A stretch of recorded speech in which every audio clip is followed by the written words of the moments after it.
part 1 we discussed the troposphere. It's where all the weather happens and it's where we do our best breathing, and it's where most of the water is. But now we're into the portion of the atmosphere known as the stratosphere.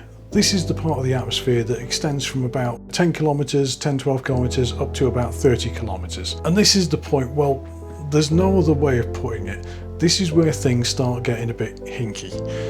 Generally, from the ground to space, the pressure keeps dropping, and the vast majority of that drop-off happens inside the troposphere. But unlike the troposphere, in the stratosphere, the temperature starts monkeying around. Part of this is because the balance of forces are starting to change. It's worth a note that at this point that heat and temperature need to be considered as two different measurements. A while ago I did a video about temperature is the average of particles in the system, whereas heat is the overall energy within that system. So for example, a pot of boiling water might have an average temperature of 99 degrees centigrade, but a spark from a flint might have an average temperature of 1500 degrees centigrade. But stick your hand in the boiling water and you'll discover an overall heat energy that is far higher than that of the spark, despite the much lower average temperature. So with this in mind, the stratosphere is where the temperature inversion happens. Overall it's still getting colder, but as you go up higher, the average temperature starts to increase.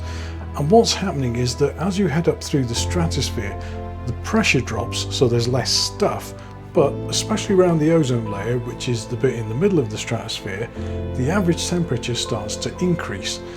And this is because this is the layer where the UV solar radiation interacts with the ozone in the atmosphere, and the ozone absorbs these wavelengths, which is why we're down on the surface not having our skin's DNA ripped apart by UV radiation, which is nice.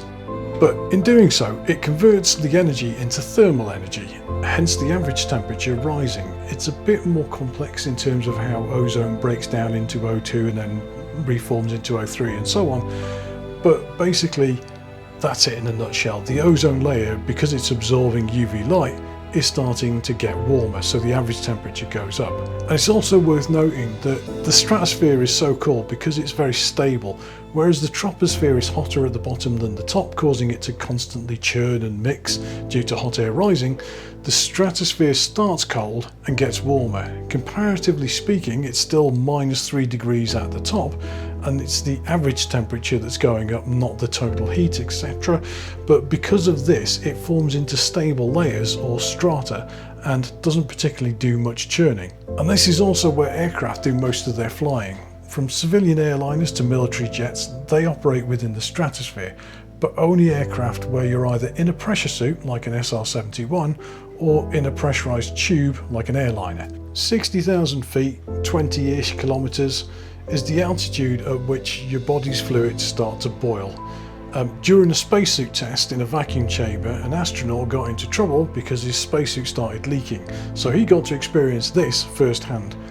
As his suit rapidly depressurized, shortly before he passed out, he said that he felt his tongue fizzing but no sensation of pain. And this is because the saliva in his mouth was boiling, but at body temperature because of the low pressure. Fortunately, he was rescued without any significant injury, but at least now he knows what it's like. That said, it's a great place to fly because of the vastly lower turbulence than the troposphere.